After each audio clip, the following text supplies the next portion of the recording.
Hello everyone, welcome back for another video where I plan to write the world's smallest Blink program for atmega328p. In the last video, I explained the assembly code generated for this program, and also we saw that there was additional startup code that was generated by AVR GCC compiler.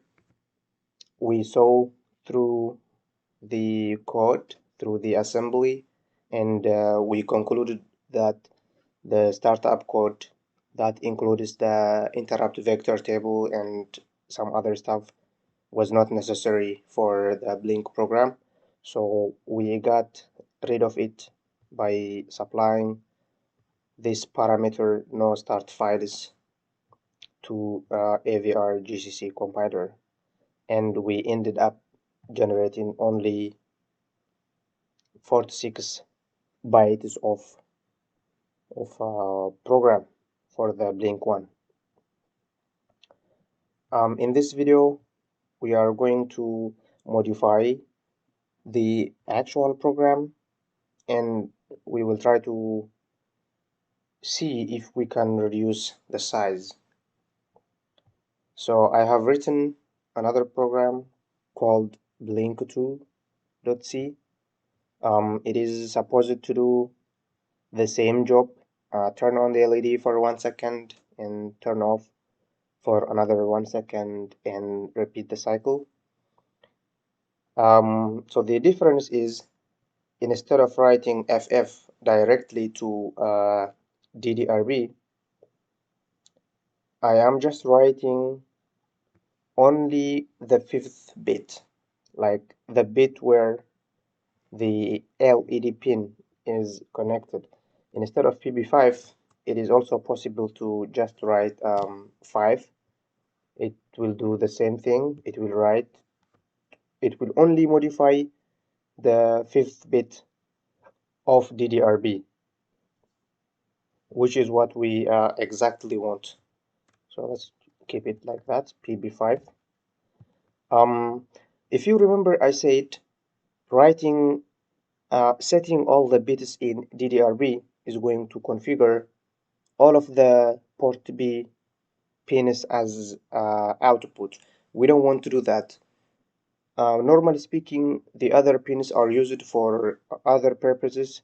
For this purpose, it was okay because we don't have anything else, but normally speaking, we don't use this. Instead, we use this kind of syntax to only modify the bit, the pin that we want. In this case, it is the 5th pin where the LED is connected to the atmega328p microcontroller. And writing this way has also another advantage.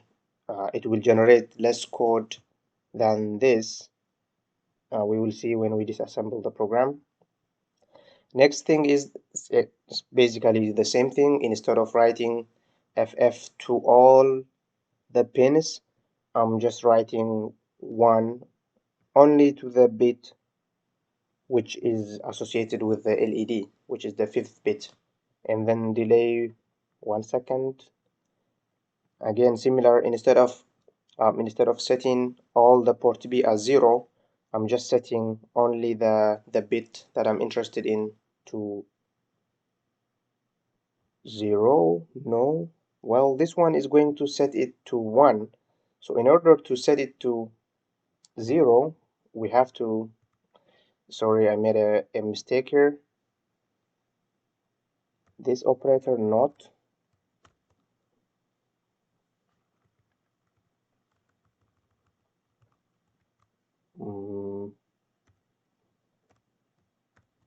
this one, and instead of or, we will use and. Sorry, it must be here, the tilde,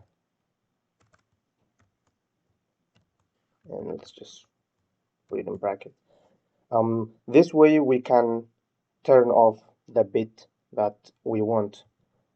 Let's compile and generate the executable for the Blink2. And to do that, I'm just going to write make Blink2. We have generated the code. Just to make sure it's working, I will upload it. But first, let me generate the binary file, blink2.bin. We have generated the binary file. This is the actual executable instructions.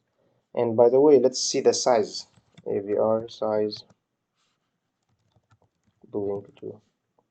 It's 44 bytes, which is a little bit of improvement from the last program. 44 blink2 with a little bit of modification like this. We try to rewrite these things, and we will see why it is actually using less instruction, less number of bytes than this one when we disassemble it. But for now, let's just make sure the program is working by uploading it. And to upload, I will use something called avr_dude. In the make file, I wrote some rule. This is how we are normally supposed to upload programs. So I will just write make blink2.upload. It is uploaded and the LED is not blinking. Why? Have I not saved this?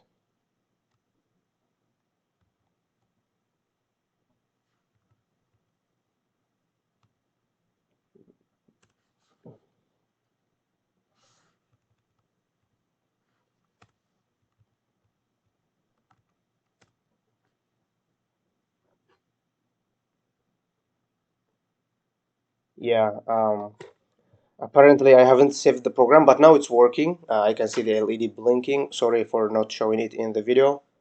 One day I will upload all the programs and show every single of them. I will even use oscilloscope to make sure that the program is working. Just because it apparently blinking in 1 second doesn't mean it is actually blinking every 1 second. But anyway, let's go back to the assembly code for Blink2, and we will compare it with the Blink1 program and see what changes has been made. So for the terminal, I will split it so that we see both programs. AVR, let me just make this one bigger. OBG dump, disassemble it. Blink1.l, and the same thing here, AVR.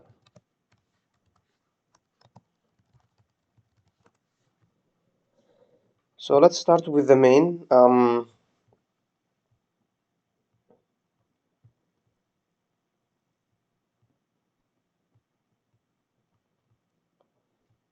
And see the code generated.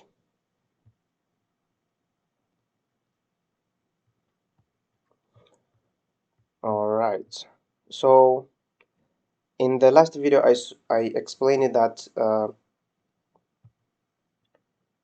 this instruction is moving FF to R24, and this instruction is moving the value of R24 to this register 0x04, which from the datasheet we saw that it is DDRB.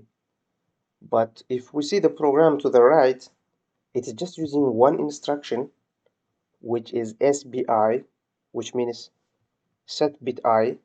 We AVR instruction set. Let's find it. You see SBI, this instruction operates on lower 32 registers, and what it does is it sets the bit of a particular register, only that bit, one bit. So the improvement of this line over this line is that we are actually saving some instruction. Instead of loading the value of ff into register and then using the instruction out to store the value of the register to that address, it takes more bytes than just set bit I. It's just one instruction. By the way, it has two operands. The first operand is the address of the register which we want to set, which 0x04 is DDRB. Just to make sure, let's see it in the atmega328p datasheet. We go to the register summary, and down there we should find it. This is it. The address 0x04 is DDRB. And the second operand 5 is which bit we want to set, which is the fifth bit, the one which the LED is connected to. So that's the improvement. We can also see similarly another SBI to do this, and after the delay, which this code is responsible for, we should hopefully see another SBI, I mean clear bit I this time, to make it 0. This one, it is making it 0 to that particular bit, and the corresponding instruction generated is clear bit I. So we can see that the improvements by using this kind of C statement to replace this kind of statements, it resulted in a bit of improvements in the program size. Let's see how long I have been recording. That's enough. Excuse me. So in this video we saw that by using this type of instructions, we reduced the instruction, the amount of bytes required to encode the instruction which turn on the LED. That's it for this video. I will see you in the next video where we continue to make some improvements.